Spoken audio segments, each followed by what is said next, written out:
बच्चों, good morning. मैं अमरदीप और आप सबका हमारे YouTube channel global chemistry classes bye Amardeep sir में स्वागत है। लास्ट लेक्चर में हम लोग इलेक्ट्रोकेमिस्ट्री का सेकेंड पार्ट कंडक्टेंस के बारे में पढ़ रहे थे और कंडक्टेंस का पूरा थ्योरी जो कि खत्म हो चुका है ना।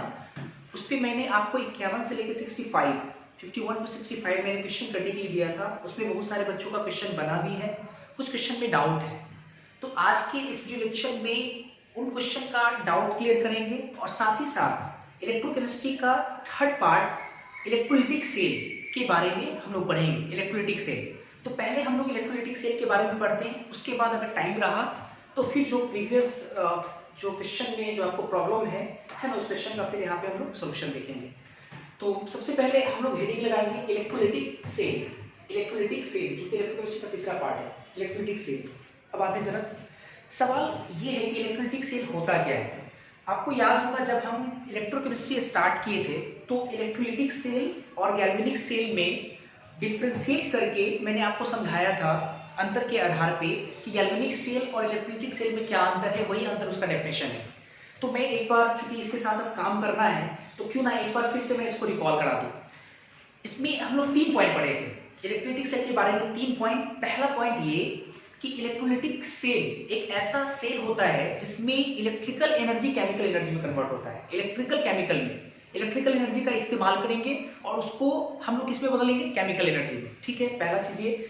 दूसरी बात ये कि इलेक्ट्रोलिटिक सेल में एनोड जो होता है वो पॉजिटिव इलेक्ट्रोड होता है और कैथोड जो होता है वो निगेटिव इलेक्ट्रोड होता है ना। ऐसा हम लोग पढ़े थे, थोड़ा बहुत देखे भी होंगे वहां पे। और तीसरी सबसे इंपॉर्टेंट बात ये कि इलेक्ट्रोलिटिक सेल में जो रेडॉक्स रिएक्शन परफॉर्म करता है वो नॉन स्पॉन्टेनियस नेचर का होता है, नॉन स्पॉन्टेनियस। आपको ये तीनों पॉइंट याद रहना भी चाहिए इलेक्ट्रोलिटिक सेल के बारे में। खैर, इलेक्ट्रोलिटिक सेल को और भी अच्छे समझने के लिए एक टॉपिक समझना पड़ेगा, एक पॉइंट समझना पड़ेगा, इलेक्ट्रोलिसिस। 9th क्लास में बहुत सारे बच्चे पढ़े होंगे इलेक्ट्रोलिसिस। अब सवाल ये है कि इलेक्ट्रोलिसिस होता क्या है। इलेक्ट्रोलिसिस जो वर्ड है उससे मिलता जुलता बहुत सारे वर्ड जो कि आगे आपको मिलेंगे, है ना। क्यों ना उस वर्ड को अच्छे से डिफरेंशिएट कर लिया जाए, तो आगे जब हम लोग पढ़ेंगे और इससे मिलता जुलता जब वर्ड आएगा तो उसको समझने में हमको ज्यादा दिक्कत नहीं होगा।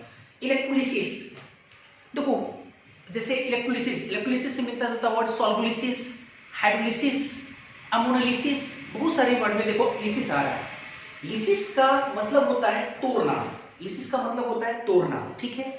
इलेक्ट्रोलिसिस, इलेक्ट्रो का मतलब होता है इलेक्ट्रिक करंट। इलेक्ट्रिक करंट के मदद से, हेल्प से किसी चीज को तोड़ने की जो प्रक्रिया होगी उसको हम लोग बोलेंगे इलेक्ट्रोलिसिस।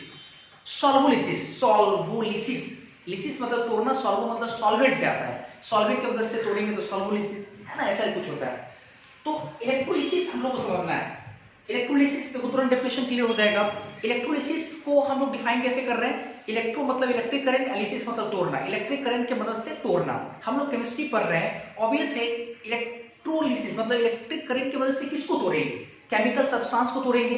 तो केमिकल सब्सटेंस का डिकम्पोजिशन, टूटना, विखंडन अगर इलेक्ट्रिक करंट के माध्यम से हो रहा है तो इस प्रक्रिया को हम लोग क्या बोलेंगे, इलेक्ट्रोलिसिस कहेंगे। क्लियर है यहाँ तक, इलेक्ट्रोलिसिस कहेंगे। ठीक है। इलेक्ट्रोलिसिस सिंपल इलेक्ट्रिक करंट का यूज करके अगर हम लोग केमिकल सब्सटेंस को डिकम्पोज कर रहे हैं, तोड़ रहे हैं, है ना, उस प्रक्रिया को हम लोग क्या बोलेंगे, इलेक्ट्रोलिसिस कहेंगे। ठीक। अब इलेक्ट्रोलिसिस तो समझ में आ गया, अब इलेक्ट्रोलिटिक सेल सब समझाइए।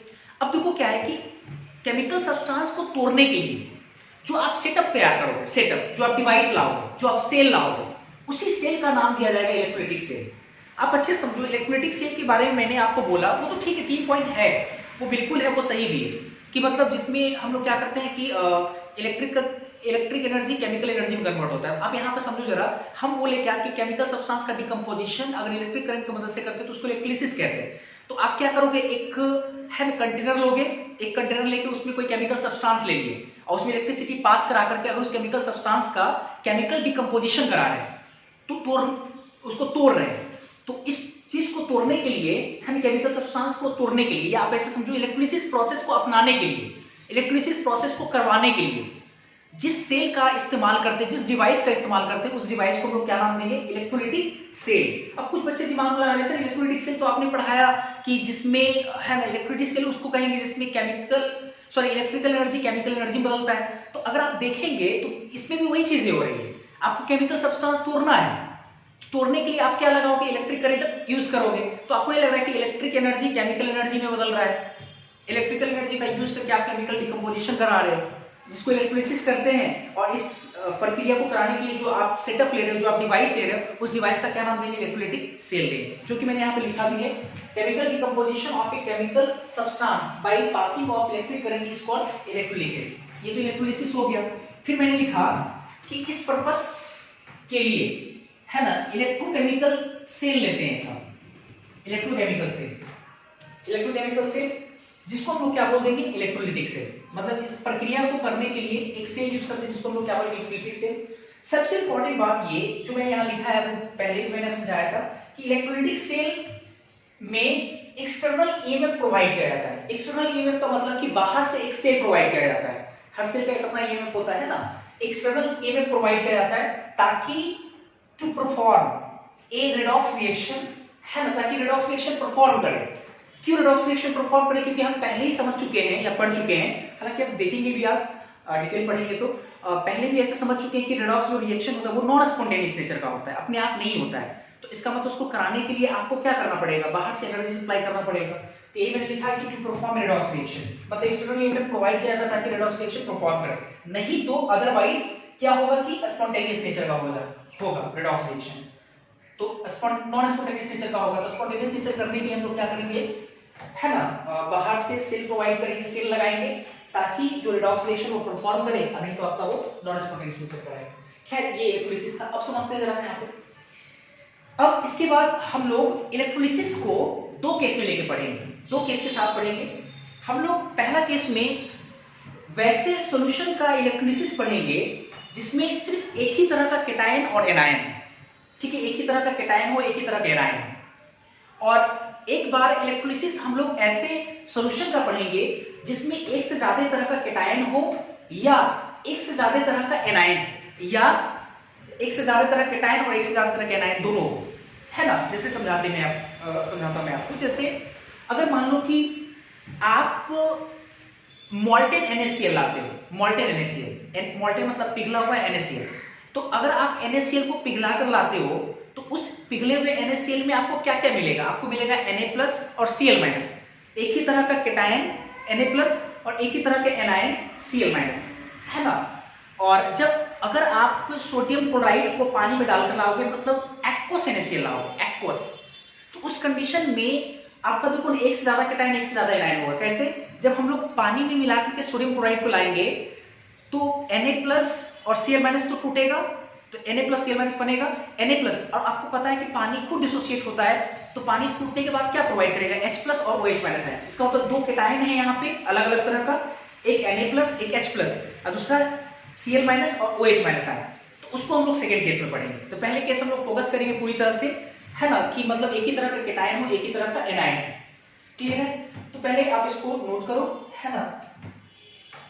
इसका आप लोग वीडियो को पॉज करके आप इसको नोट कर ले पहले, मैं इसको मिटा रहा हूं, ठीक है। अब हम लोग देखेंगे केस फर्स्ट।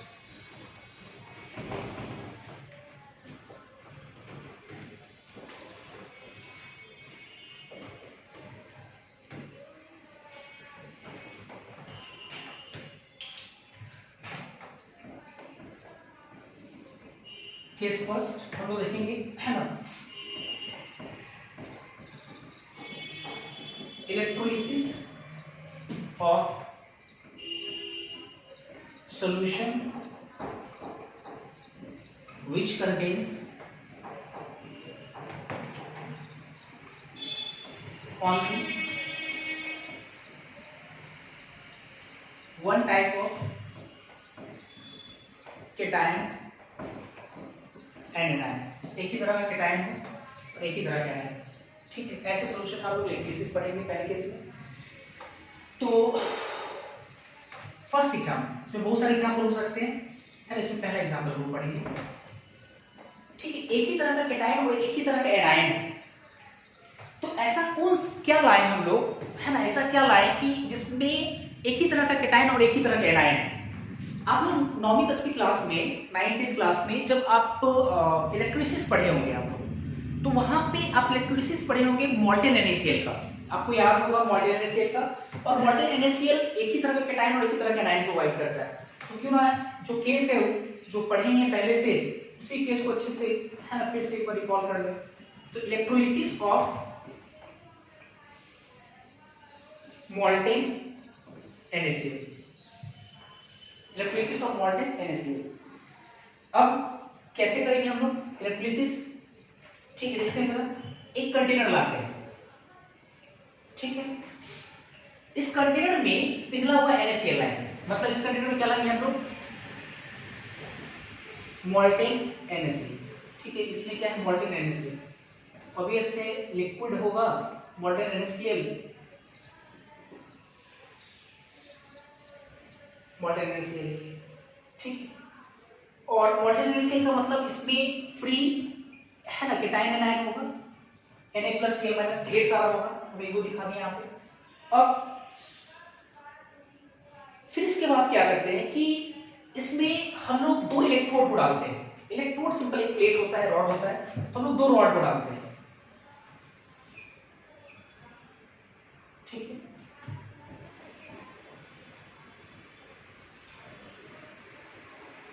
तो 2 रॉड को डालते हैं, ठीक है। और इन दोनों रॉड को हम लोग क्या करते हैं, एक बैटरी से जोड़ते हैं। क्यों, आपके मन में होगा बहुत सारा सवाल, ये धीरे धीरे आपको आंसर मिलता चला जाएगा, पहले आपको सब समझना है। इसको हम लोग क्या करते हैं, बैटरी से जोड़ देते हैं इन दोनों को। तो एक को हम लोग बैटरी के पॉजिटिव टर्मिनल से जोड़ देते हैं, एक को हम लोग बैटरी के नेगेटिव टर्मिनल से जोड़ते हैं। आपको याद होगा जो बड़ा वाला होता है उसको पॉजिटिव और जो छोटा उसको नेगेटिव बोलते हैं टर्मिनल। और अगर हम लोग बैटरी के पॉजिटिव टर्मिनल को अगर इस वाले इलेक्ट्रोड से जोड़े हैं, इस वाले इलेक्ट्रोड से, इस पे कैसा चार्ज आएगा, पॉजिटिव चार्ज आएगा, इतना तो जानते हैं हम लोग। और ये जो आपका पीछे वाला पार्ट है, पीछे जो छोर है, उसको इस वाले इलेक्ट्रोड से जोड़े, इस पर कैसा चार्ज आएगा, माइनस चार्ज आएगा, ठीक, इसमें माइनस चार्ज आएगा, ठीक। अब इसके बाद अब देखो क्या है, इसको हम लोग बोल सकते हैं पॉजिटिव इलेक्ट्रोड, क्योंकि इस पर प्लस चार्ज है, पॉजिटिव इलेक्ट्रोड। और इसको हम लोग बोल सकते हैं नेगेटिव इलेक्ट्रोड, नेगेटिव इलेक्ट्रोड क्योंकि इस पर नेगेटिव चार्ज है, नेगेटिव इलेक्ट्रोड, पॉजिटिव इलेक्ट्रोड और ये नेगेटिव इलेक्ट्रोड। इसके बाद अब देखो क्या है कि जब आप पिघला हुआ NaCl लिए और जब इसमें 2 इलेक्ट्रोड को डालकर बैटरी से जोड़े, तो एक इलेक्ट्रोड पे पॉजिटिव, एक इलेक्ट्रोड पे नेगेटिव। आपको पता है कि सॉल्यूशन में कुछ आयन पॉजिटिव है, कुछ आयन नेगेटिव है, तो प्लस वाला जो आयन है वो कहां जाना चाहेगा, माइनस पे। प्लस का माइनस के साथ अट्रैक्शन होगा और माइनस वाला कहां जाना चाहेगा, प्लस पे, प्लस वाले पे अट्रैक्शन होगा। तो देखो होता क्या है, तो समझते हैं जरा। एट नेगेटिव इलेक्ट्रोड,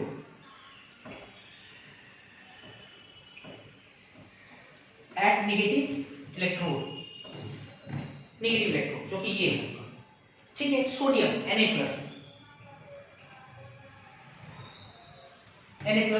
सोडियम है ना, कहां जा रहा है, नेगेटिव इलेक्ट्रोड पे।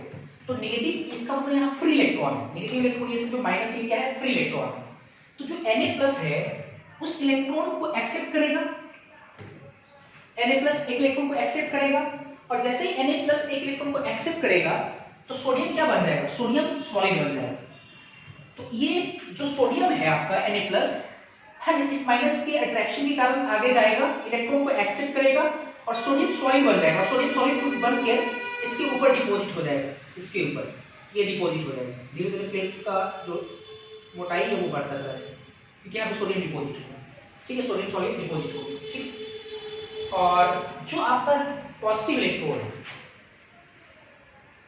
Eight positive electrode, positive electrode की बात करें तो प्लस पे कौन जा रहा है, Cl-। अब ये Cl- क्या करेगा कि एक Cl- जो है इलेक्ट्रॉन को रिलीज करेगा, क्योंकि यहाँ प्लस इलेक्ट्रॉन डेंसिटी कम है ना। तो Cl- जब जाएगा तो Cl- के पास एक इलेक्ट्रॉन है, तो फ्री इलेक्ट्रॉन है ना, तो वो इलेक्ट्रॉन क्या करेगा, उसको रिलीज करेगा। जैसे एक इलेक्ट्रॉन को रिलीज कर देगा तो ये Cl क्या बन जाएगा, Cl क्या बन जाएगा, Cl बन जाएगा। और जब एक Cl- एक इलेक्ट्रॉन को रिलीज करेगा तो एक Cl बनेगा, फिर दूसरा जब Cl- फिर एक इलेक्ट्रॉन को रिलीज करेगा तो 2 Cl बनेगा, और 2 Cl आपस में कंबाइन करके क्या बना लेगा, Cl2 गैस बना लेगा। Cl2 गैस बना लेगा। तो रिएक्शन को बैलेंस करने के लिए क्यों हमने यहाँ पे हाफ लगाया, मतलब Cl माइनस एक इलेक्ट्रॉन को रिलीज करके हाफ Cl2 गैस का फॉर्मेशन कर रहा है। ठीक है, एक बात और, आपको याद होगा कि 19th क्लास में 10th क्लास में कि आप लोगों ने पढ़ा था कि पॉजिटिव को एनोड कहते हैं और नेगेटिव को कैथोड कहते हैं, क्योंकि आपने यही सेल पढ़ा था। और इस सेल में इत्तेफाक कहिए कि है ना, जो पॉजिटिव है वो आपका एनोड है, जो नेगेटिव है वो आपका कैथोड है। लेकिन मैंने आपको कैथोड और एनोड का जो डेफिनेशन पढ़ाया था वो एग्जैक्टली है ना, बोल सकते हैं आप एकदम एक्यूरेट वो डेफिनेशन है, उस डेफिनेशन को हमको फॉलो करना है। तो मैंने आपको डेफिनेशन जो पढ़ाया उसके अकॉर्डिंग देखते हैं। अगर हम लोग, आपको याद होगा कि जिस इलेक्ट्रोड पे अगर ऑक्सीडेशन की प्रक्रिया हो तो आप उसको बोलेंगे एनोड, और जिस पर रिडक्शन की प्रक्रिया हो उसको हम लोग बोलेंगे कैथोड। आप देख सकते हो ये जो प्रोसेस है, Na प्लस एक इलेक्ट्रॉन को गेन करके Na सॉलिड में जा रहा है, साफ साफ दिख रहा है कि रिडक्शन। ये कैसा प्रोसेस है, रिडक्शन। और अगर रिडक्शन है तो रिडक्शन जिस पर होता है उसको लोग क्या बोलते हैं, कैथोड बोलते हैं। देखो ये आपका क्या हो गया, कैथोड। जो नेगेटिव है वो कैथोड हो गया। यही कारण है कि आप नेगेटिव वाले को कैथोड बोलते थे। ये आपका इलेक्ट्रॉन लॉस कर रहा है, और लॉस ऑफ इलेक्ट्रॉन को हम लोग क्या बोलते हैं, इस प्रोसेस को ऑक्सीडेशन बोलते हैं। ऑक्सीडेशन बोलते हैं, और ऑक्सीडेशन बोलते हैं तो ऑक्सीडेशन जिस इलेक्ट्रोड पे होता है उसको लोग क्या बोलते हैं, एनोड बोलते हैं। तो ये आपका हो गया एनोड ही है ना, इसको लोग क्या बोलते हैं, एनोड। खैर ये सब चीजें हम लोग तो पहले भी सीख चुके हैं। चलिए इसके बाद फिर देखते हैं। एक सबसे बड़ी बात ये कि जैसे बढ़िया समझना है आपको, जैसे अगर मान लो कि अगर हम देखें कि जैसे Na प्लस एक इलेक्ट्रॉन को जब गेन करके सोडियम सॉलिड बना रहा है, तो इस प्रोसेस का जो पोटेंशियल होता है, जो E नॉट होता है, स्टैंडर्ड आप समझ रहे होंगे, कंडीशन स्टैंडर्ड लगा रहे हैं है ना, जब कंसंट्रेशन वगैरह 18 मोलर 18, ठीक है, उस कंडीशन में अगर हम लोग बात करें तो E नॉट जो होता है, ये E नॉट होता है आपका जाकर के -1.36 वोल्ट इतना आता है। सॉरी गलत देखिए, 1.36 नहीं होगा, इसका होता है -2.71 वोल्ट होता है। प्रैक्टिकल ऑब्जर्वेशन है ये कि सोडियम जो प्लस है एक इलेक्ट्रॉन को गेन कराने में आपको -2.71 वोल्ट खर्च करना पड़ेगा, उतना एनर्जी आपको देना पड़ेगा, उतना ईएमएफ आपको देना पड़ेगा। ये प्रैक्टिकल ऑब्जर्वेशन है, ठीक है, -2.71। और जब Cl माइनस एक इलेक्ट्रॉन को रिलीज करेगा एक इलेक्ट्रॉन को, तो इस प्रोसेस का जो E नॉट होता है ये भी होता है -1.36 वोल्ट। मतलब क्लोरीन को एक इलेक्ट्रॉन रिलीज कराना है तो आपको कितना देना पड़ेगा पोटेंशियल, माइनस में 1.36 वोल्ट, -1.36 वोल्ट। ये प्रैक्टिकल ऑब्जर्वेशन है। सोडियम से एक इलेक्ट्रॉन अगर निकालना है, बढ़िया समझिएगा, सोडियम से अगर एक इलेक्ट्रॉन निकालना है, अगर निकालना है सोडियम से एक इलेक्ट्रॉन, तो इस प्रोसेस का जो इलेक्ट्रोड पोटेंशियल होगा वो पॉजिटिव +2.7 होगा, क्योंकि मैंने आपको पढ़ाया था एक पर्टिकुलर इलेक्ट्रोड का ऑक्सीडेशन रिडक्शन का वैल्यू सेम होता है, साइन अपोजिट होता है। तो सोडियम अगर एक इलेक्ट्रॉन को रिलीज करेगा तो +2.7 होगा, क्योंकि सोडियम एक इलेक्ट्रॉन को आराम से रिलीज कर सकता है ना, उसके लिए ज्यादा आपको कुछ करने की जरूरत नहीं है। लेकिन जब सोडियम के एक इलेक्ट्रॉन को ऐड करना है, गेन कराना है, तो आपको -2.7 होगा, मतलब कि आपको इतना एनर्जी देना पड़ेगा। उसी प्रकार से अगर आप देखें एनोड की अगर बात करें तो एनोड में अगर देखें Cl माइनस एक इलेक्ट्रॉन को रिलीज करता है तो -1.36 है वोल्ट देना पड़ता है, एनर्जी लगाना पड़ता है। अच्छा अगर ओवरऑल रिएक्शन की बात करें, ठीक है, खैर वो तो सब याद रखना पड़ेगा आपको, ठीक है। अगर हम लोग दोनों को जोड़े, ओवरऑल रिएक्शन जिसको हम लोग बोल सकते हैं रेडॉक्स रिएक्शन, ठीक है। तो ये इलेक्ट्रॉन कैंसिल हो जाएगा, आपके पास क्या आएगा, Na प्लस Cl माइनस है ना, और बराबर होगा sodium solid plus half Cl2 gas. हाँ, सबसे इंपॉर्टेंट बात ये कि जो सोडियम है, ये सोडियम ये कहां जा रहा है, कैथोड पे डिपॉजिट हो रहा है, और जो Cl2 गैस है वो कहां इवॉल्व हो रहा है, तो एनोड पे इवॉल्व हो रहा है। हालांकि जो हम लोग इलेक्ट्रिक से पढ़ रहे हैं उसमें एक जो क्वेश्चन इस टाइप का आता है कि अगर इस सब्सटेंस का इलेक्ट्रोलिसिस करते हैं तो कौन कहां पे इवॉल्व होता है, ये पूछा जाता है। आपको ध्यान रखना पड़ेगा, हालांकि तो भी आसान है, सोडियम कैथोड पे डिपॉजिट होगा और जो क्लोरीन गैस है वो कहां डिपॉजिट होगा, क्लोरीन गैस एनोड पे इवॉल्व होगा। क्लियर है यहां तक? अब आते हैं सर इस पूरे सेल का अगर E नॉट सेल की बात करें, E नॉट सेल दोनों को जोड़ देंगे है ना, ये रिडक्शन है, रिडक्शन दिया हुआ, ये ऑक्सीडेशन है, तो अगर दोनों को जोड़ेंगे कितना आ जाएगा, जो दोनों को जोड़ेंगे तो अगर ई नॉट सेल निकालेंगे तो है ना, इसका ऑक्सीडेशन का दिया हुआ, ऑक्सीडेशन पोटेंशियल दिया, रिडक्शन पोटेंशियल, तो दोनों के टर्म्स में वो पढ़े, जिस पर ऑक्सीडेशन उसका ऑक्सीडेशन पोटेंशियल, जिस पर रिडक्शन और उसका रिडक्शन पोटेंशियल, तो उसके टर्म्स में दोनों को ऐड करते हैं। जैसे ही ऐड करोगे तो आएगा माइनस में 4.067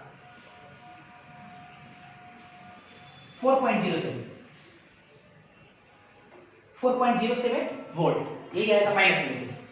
अच्छा, अब सबसे बड़ी बात देखते जरा, अब समझिए पहले यहाँ पे, जैसे अगर हम बात करें,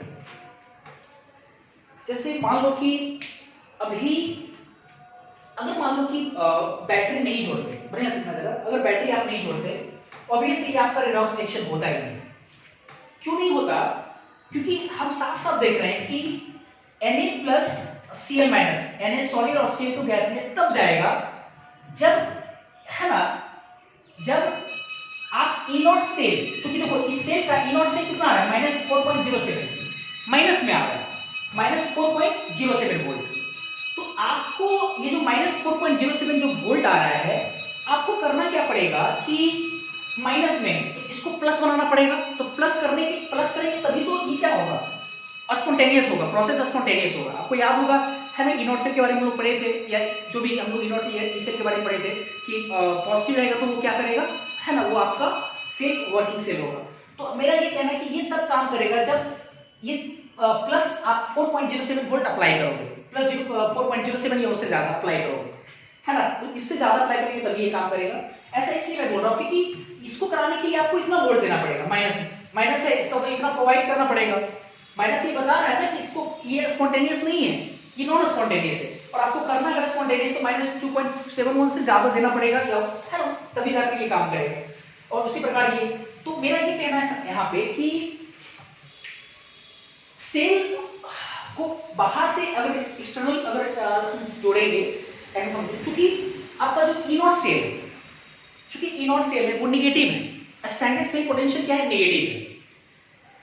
तो अगर स्टैंडर्ड सेल पोटेंशियल अगर नेगेटिव है बढ़िया से, तो कहीं ना कहीं, है ना, रेडॉक्स रिएक्शन को परफॉर्म कराने के लिए, ये रेडॉक्स रिएक्शन परफॉर्म कराने के लिए, है ना, क्या करना पड़ेगा, आपको एक्सटर्नल सेल को जोड़ना पड़ेगा, बाहर से सेल को जोड़ना पड़ेगा। ठीक है, बाहर से सेल को जोड़ेंगे, जो कि हम जोड़ भी रहे हैं, तभी ये काम हो रहा है। अदरवाइज अगर आप सिर्फ इलेक्ट्रोड को डाल देते तो ये होता भी नहीं। अच्छा, दूसरी बात ये, कोई बैटरी अगर आप लगाते हैं और ये हो जाए, ऐसा भी नहीं होगा, क्योंकि साफ साफ देख रहे हैं इसको होने के लिए ई नॉट से -4.07 वोल्ट है इस प्रोसेस को होने के लिए, तो आपको ओवरऑल पॉजिटिव करने के लिए -4.07 वोल्ट से ज्यादा वोल्ट का बैटरी बाहर से अप्लाई करना पड़ेगा, ताकि ओवरऑल सेल पोटेंशियल क्या हो जाएगा, पॉजिटिव, और जिसके कारण रेडॉक्स रिएक्शन परफॉर्म करेगा। जगह नहीं, मैं इन सारी बातों को लिखूंगा, आप बस इतना समझो अच्छे से कि इस तरह से जो क्वेश्चन आएगा बस आपका कि कोई अगर इलेक्ट्रोलाइट का या किसी सोल्यूशन का जब इलेक्ट्रोलिसिस करा रहे हैं, तो इलेक्ट्रोलिसिस कराने के बाद एनोड पे कौन डिपॉजिट होता है, कैथोड पे कौन डिपॉजिट होता है। और मैंने बैटरी यहाँ पे क्यों लगाया, क्यों बैटरी लगाने की जरूरत है ना, तो आप साफ साफ समझ सकते हो कि मैंने हालांकि वहां पे लिखा था कि नॉन रेडॉक्स रिएक्शन होता है, और देखने से भी लग रहा है कि नॉन रेडॉक्स रिएक्शन है, क्योंकि नॉट सेल क्या है, आपका नेगेटिव है। तो रेडॉक्स रिएक्शन होने के लिए, स्पॉन्टेनियस अपने आप होने के लिए, आपको क्या करना पड़ेगा, बाहर से जोड़ना पड़ेगा बैटरी, जिसका पावर कितना होना चाहिए, पावर होना चाहिए प्लस 4.07 वोल्ट से ज्यादा होना चाहिए बाहर वाला, ताकि ओवरऑल तब क्या करेगा, वो पॉजिटिव करेगा, ताकि रेडॉक्स रिएक्शन परफॉर्म कर सके। अच्छा, इसके बाद पहले आप इसको नोट करो, फिर मैं लिखाता हूं, उसके बाद फिर आगे समझते क्या है। ठीक, पहले आप इसको नोट करो।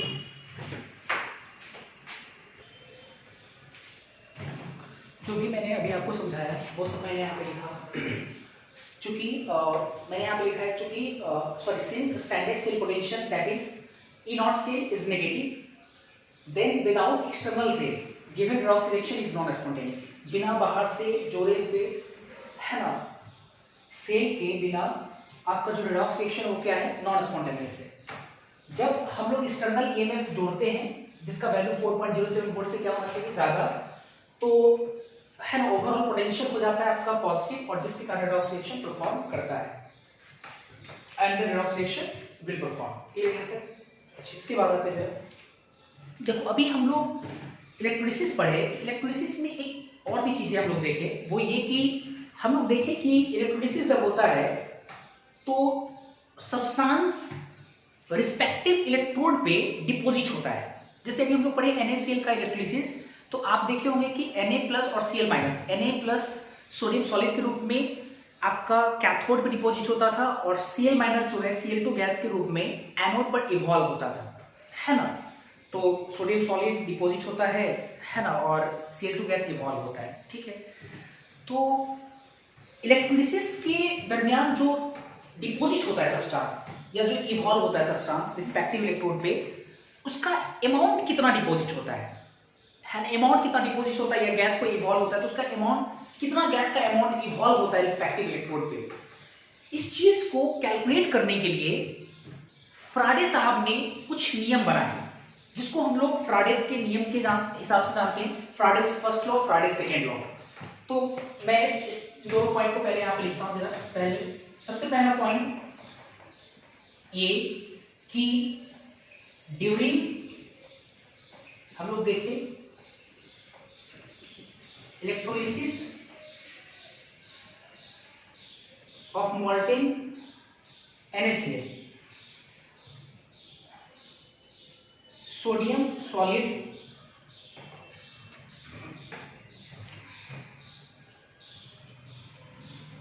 deposited at cathode while Cl2 gas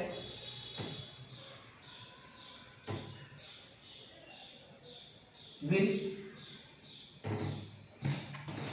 evolve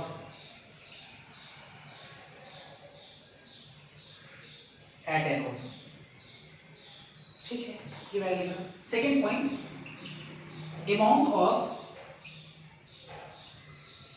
substance deposited at respective electrode, substance deposited at respective electrode can be calculated, हम लोग निकाल सकते हैं क्या, can be calculated by using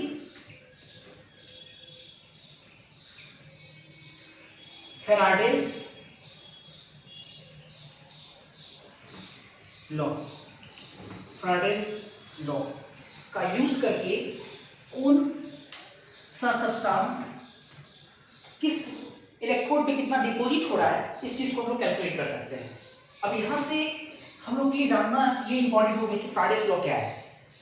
तो ठीक है, यहाँ से हम लोग ये भी काफी इंपॉर्टेंट है, जब molten NaCl को हम लोग जब इलेक्ट्रोलिसिस करते हैं, सोडियम डिपॉजिट होता है कैथोड पे सॉलिड ग्रुप में और Cl2 डिपॉजिट होता है एनोड पे, ये काफी इंपॉर्टेंट है। दूसरा सबसे इंपॉर्टेंट पॉइंट, जो अमाउंट डिपॉजिट होता है उसको हम लोग फ्राडेज लॉ के हिसाब से कैलकुलेट करते हैं। अब इस वीडियो को पॉज करके पहले इसको नोट कर लेंगे, वीडियो को पॉज करके मैं इसको मिटा रहा हूँ, फिर हम लोग देखेंगे फ्राडेज लॉ। अब देखो फ्राडेज साहब जो है वो अमाउंट को कैलकुलेट करने के लिए उन्होंने दो नियम बनाया। पहले वाले नियम को बोलते हैं फ्राडेज फर्स्ट लॉ और सेकंड को बोलते हैं हम लोग फ्राडेज सेकंड लॉ। फ्राडेज सेकंड लॉ तो बाद में समझेंगे, पहले फर्स्ट लॉ पे पहले फोकस करेंगे। काफी इंपॉर्टेंट है फ्राडेज लॉ, काफी ज्यादा है ना, बोर्ड वगैरह में लगातार आता है, ध्यान रखें इसको। सबसे पहले हम हेडिंग लगाएंगे फ्राडेज फर्स्ट लॉ, फ्राडेज फर्स्ट लॉ, ठीक है।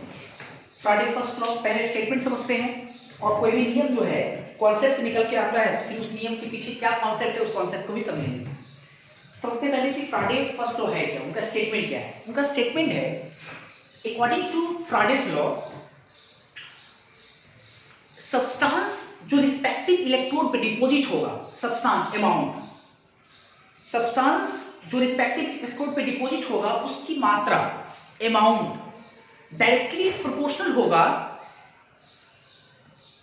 इलेक्ट्रिसिटी के, चार्ज के, चार्ज ट्रांसफर के। मतलब जितना ज्यादा से ज्यादा आप चार्ज ट्रांसफर करोगे उतना ज्यादा से ज्यादा है ना रिस्पेक्टिव इलेक्ट्रोड पे सब्सटेंस का अमाउंट डिपॉजिट होगा। अर्थात amount directly proportional to charge transfer, charge मतलब क्यू, क्यू ट्रांसफर, ठीक है, क्यू के डायरेक्टली प्रोपोर्शनल होगा। क्यों होगा, मैं इसको जरूर समझाऊंगा, पहले इस पॉइंट में लिख देते हैं यहाँ पे। क्या लिखेंगे, according to Faraday's first law, the amount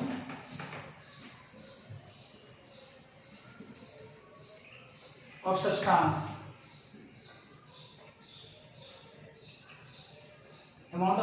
deposited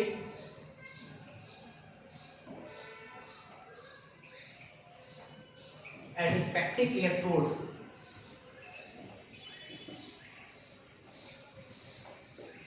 is directly proportional to charge transfer।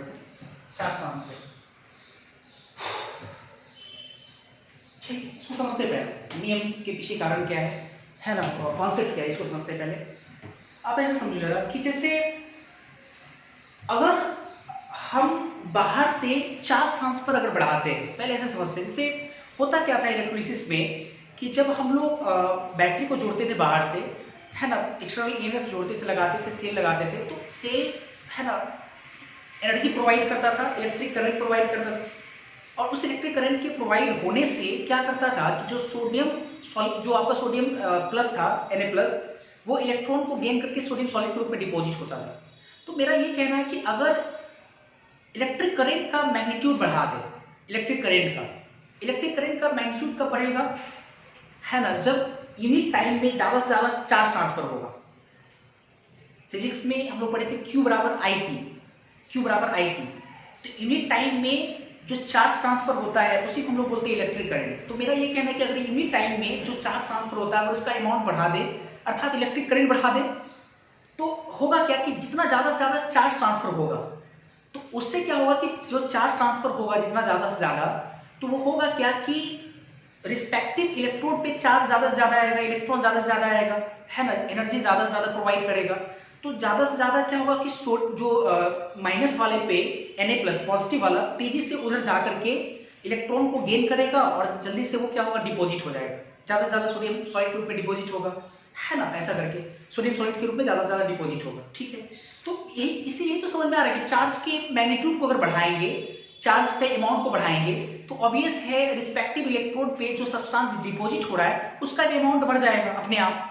तो इसी कॉन्सेप्ट का यूज करके फ्राडे साहब ने एक नियम बनाया जिसको फ्राडे फर्स्ट लॉ कहते हैं। मतलब जो अमाउंट डिपॉजिट होगा रिस्पेक्टिव इलेक्ट्रोड पे वो डायरेक्टली प्रोपोर्शनल होगा चार्ज ट्रांसफर।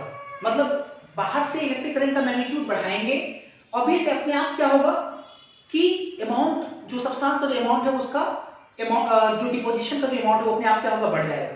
अब इसको थोड़ा मैथमेटिकली देखते हैं, जैसे अकॉर्डिंग टू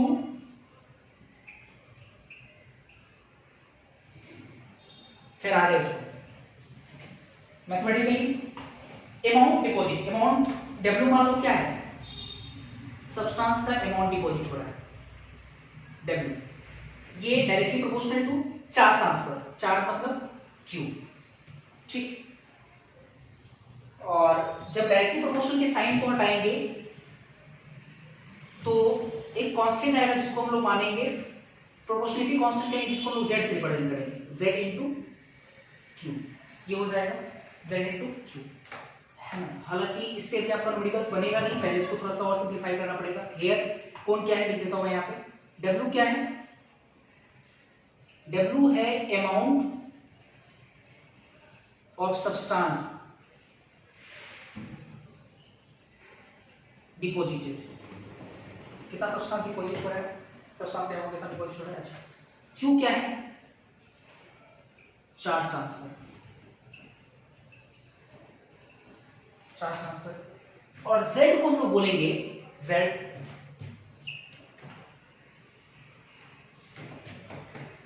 Z को हम लोग बोलेंगे प्रोपोर्शनलिटी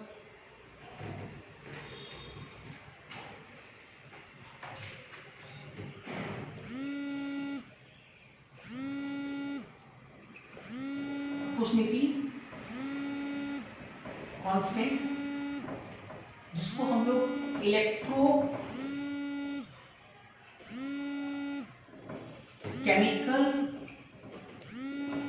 इक्विवेलेंट भी कहते हैं, ये सबसे इंपॉर्टेंट नाम है, इलेक्ट्रोकेमिकल इक्विवेलेंट। प्रोपोर्शनलिटी कांस्टेंट या उसी को हम लोग क्या बोलते हैं, इलेक्ट्रोकेमिकल इक्विवेलेंट। ठीक, अब देखो जरा, इस फॉर्मूला से आपका क्वेश्चन नहीं बनने जा रहा है, इसको थोड़ा और सिंप्लीफाई करना पड़ेगा, और सिंप्लीफाई करने में जो कॉन्सेप्ट यूज होगा वो तब समझ में आएगा जब आप रेडॉक्स बहुत अच्छे से पढ़े हो, एन फैक्टर्स का ज्ञान हो आपके पास, केमिकल इक्विवेलेंस एक नियम पढ़ा है, लॉ ऑफ केमिकल इक्विवेलेंस, उसका थोड़ा बहुत आपको नॉलेज होना चाहिए, तभी आपको समझ में आएगा, नहीं तो आप लास्ट फॉर्मूला याद रखोगे काम बन जाएगा। जैसे देखते हैं, अगर वन इक्विवेलेंट चार्ज ट्रांसफर की अगर बात करें, वन इक्विवेलेंट चार्ज ट्रांसफर, बढ़िया से अगर हम एक इक्विवेलेंट चार्ज ट्रांसफर की बात करें, हम मेन फोकस कर रहे हैं कि W बराबर ZQ है, तो वो W निकालना है, चार्ज तो दिया रहेगा, Q दिया रहेगा, लेकिन Z जो कांस्टेंट है वो नहीं दिया रहेगा, इस कांस्टेंट को हम लोग फाइंड आउट करेंगे पहले। अगर मान लो कि हम एक इक्विवेलेंट चार्ज ट्रांसफर की बात करें, तो क्या एक इक्विवेलेंट चार्ज ट्रांसफर को हम लोग बोल सकते हैं 1 मोल इलेक्ट्रॉनिक चार्ज।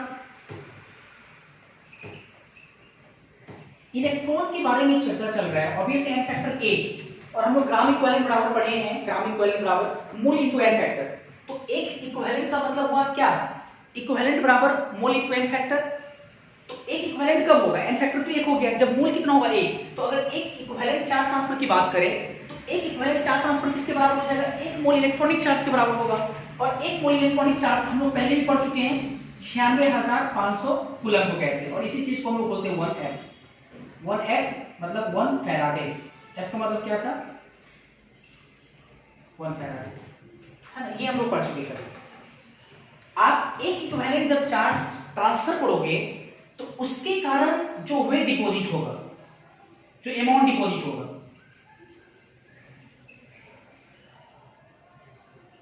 वो तो मोलर मास होगा नहीं, इक्विवेलेंट मास होगा, ई ग्राम। नाउ ई ग्राम होगा।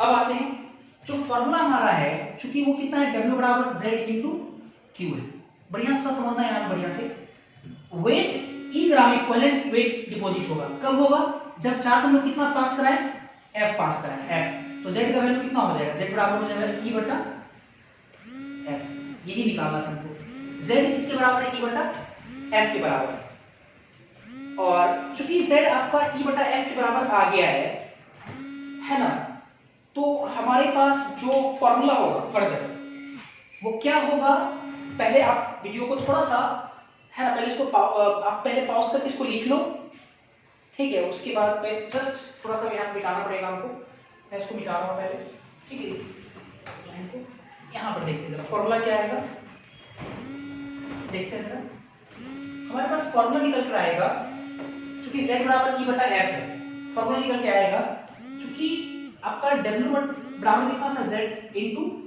Q, तो W Z को आ गया कितना, E बटा F इंटू Q, ठीक है, ये फॉर्मूला है, और इस फॉर्मूला से आपका क्वेश्चन बनेगा।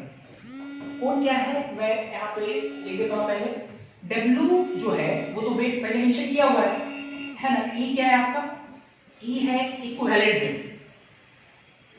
इक्विवेलेंट वेट कैसे निकालते हैं, आपको याद होगा मोलर मास में एन फैक्टर से डिवाइड करते हैं, इक्विवेलेंट वेट निकलता है, कई बार बोल रहा है रेडॉक्स का थोड़ा सा कांसेप्ट यूज होगा, इक्विवेलेंट वेट थोड़ा सा मैं मेंशन कर देता हूं, मोलर मास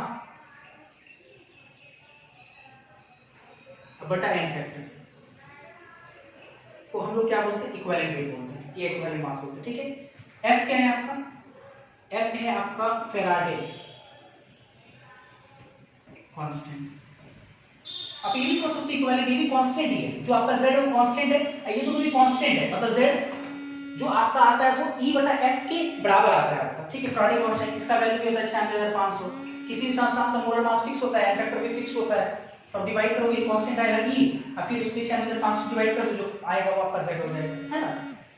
और थोड़ा और इसको सिंपलीफाई करें, क्योंकि आपका W बराबर कितना है, E बटा F इंटू Q, थोड़ा देखो मतलब यहाँ पे हम लिख सकते हैं W बटा E को इधर ले आते हैं, इसको लिख सकते हैं Q बटा F बढ़िया से, Q बटा F। और Q को हम लोग लिख सकते हैं IT भी, फिजिक्स के अकॉर्डिंग हम लोग पढ़े हैं, है ना। तो यहां से देखो ना एक चीज निकल के आया, ये जो फॉर्मूला काफी इंपॉर्टेंट है। तो यहां से क्या निकल कर चीज आया है, यहां से निकल के आया है गिवन वेट बटा इक्विवेलेंट वेट, जिसको हम बोलते हैं number of gram equivalents.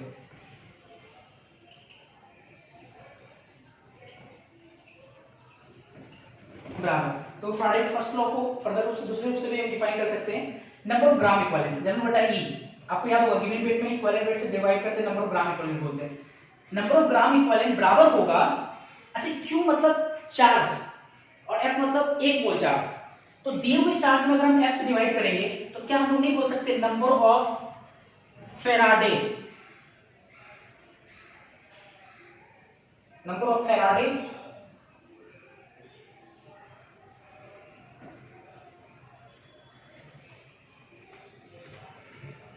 Charge transfer, कितना फेराडे चार्ज ट्रांसफर होता है कि नहीं। तो आप इन दोनों कॉन्सेप्ट को ध्यान रखेंगे, ये दोनों ही इंपॉर्टेंट, वेरी वेरी इंपॉर्टेंट। इस लाइन को भी ध्यान रखेंगे कि नंबर ऑफ ग्राम इक्विवेलेंट बराबर होगा number of Faraday charge transfer. कितना फेराडे चार्ज ट्रांसफर हो रहा है, क्योंकि गिवन वेट गिवन है ना, चार्ज में अगर आप फेराडे एक 1 फेराडे चार्ज से डिवाइड करते हो तो नंबर ऑफ फेराडे है ना, नंबर ऑफ चार्ज ट्रांसफर है, कितना फेराडे चार्ज ट्रांसफर हो रहा है ना।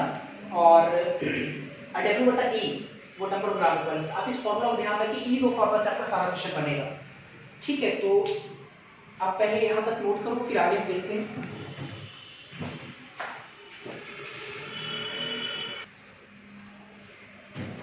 क्वेश्चन नंबर 61, इलेक्ट्रोकेमिस्ट्री के सेकेंड पार्ट जो मैंने आपको 51 से लेकर के 65 तक दिया था बनाने के लिए, उसमें कुछ बच्चों को डाउट है, क्वेश्चन में 61 में डाउट है कुछ बच्चों को।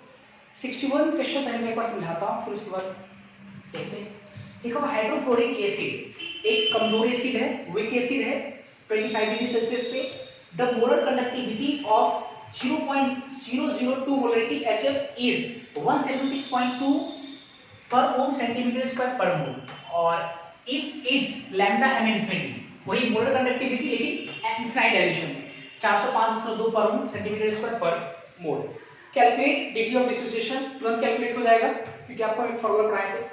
और फिर एक बोल रहा है equilibrium constant eight given concentration. तो पहले आप ये समझो HF ठीक है एक कमजोर एसिड है जिसका कंसंट्रेशन कितना दिया हुआ है 0.002 मोलरिटी, ठीक है। यहां तक हमको अल्फा निकालना है, अल्फा बराबर हम लोग पढ़े लैम्डा m बटा लैम्डा m इनफिनिटी।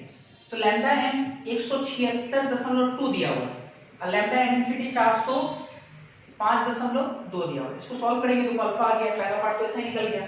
अगेन अब हमको निकालना है इक्विलिब्रियम कांस्टेंट, इक्विलिब्रियम।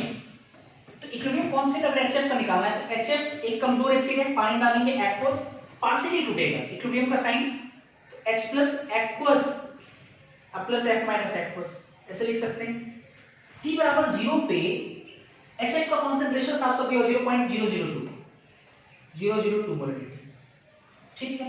ये सब तो बना नहीं होगा T बराबर 0 पे। इक्विलिब्रियम जब आया होगा तो इसका कुछ पार्ट टूट गया होगा, अल्फा के टर्म्स में कितना टूटता है, अगर C मानते तो C अल्फा टूटता है, C अल्फा। तो इसका मतलब 0.002 माइनस 0.002 अल्फा टूटेगा, इसका बनेगा कितना 0.002 अल्फा, और इसका भी 0.002 अल्फा बनेगा, सही है ना, 0.002 अल्फा बनेगा, ठीक। अब इसके इक्विवेलेंट कांस्टेंट को हम लोग क्या बोलेंगे K, और ये K निकालना है तो K बराबर कितना होता है प्रोडक्ट का कंसंट्रेशन H प्लस आयन का concentration into F minus ion का कंसंट्रेशन की पावर 1 कोफिशिएंट और HF कंसंट्रेशन की पावर 1, है ना। H प्लस आयन का कंसंट्रेशन कितना है 0.002 अल्फा, इसका भी 0.002 अल्फा डिवाइडेड बाय इसका कंसंट्रेशन कितना है 0.002 माइनस 0.002 अल्फा। अगर 0.002 कॉमन लेकर इसे काट दिया जाए तो कितना हो जाएगा 0.002 अल्फा स्क्वायर, एक तो बचेगा ही ना 0.002 अल्फा का गुना अल्फा स्क्वायर, ये हो जाएगा 1 माइनस अल्फा। आप यहाँ पे अल्फा यहाँ जो कैलकुलेट किए हैं यहाँ से जो कैलकुलेट करके करेंगे इसको यहाँ पर रख देंगे तो ये आ जाएगा, मैक्सिमम कांस्टेंट आ जाएगा। तो ये पहला क्वेश्चन हो गया। एक क्वेश्चन और समझा देता हूँ।